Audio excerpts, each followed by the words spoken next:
Ternyata sudah beroperasi setahun, rumah anggota DPRD Asahan jadi lokasi sabung ayam. Rumah milik anggota DPRD Asahan berinisial PP digerebek polisi usai terbukti digunakan sebagai arena judi sabung ayam.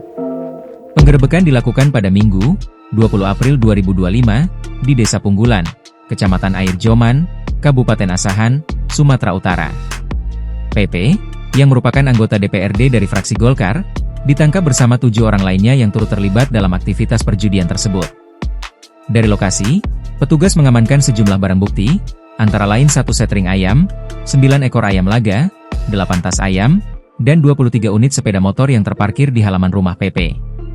Ketua Aliansi Pemuda dan Masyarakat Pejuang Bangsa Air Joman, Zulkifli Matondang, mengungkapkan bahwa aktivitas sabung ayam di rumah anggota dewan tersebut bukan hal baru. Menurutnya, kegiatan ilegal itu sudah berjalan sekitar 1 tahun. Semalam ada peristiwa di Desa Punggulan, Kecamatan Air Joman, penggerebekan sabung ayam yang lebih kurang sudah 1 tahun beroperasi atau berjalan, yang tepatnya di rumah salah satu anggota dewan, ujar Zulkifli pada Selasa, 21 April 2025. Ia menambahkan, penggerebekan itu membuat heboh warga sekitar. Banyak masyarakat yang datang langsung ke lokasi untuk merekam dan menyebarkan kejadian tersebut melalui media sosial.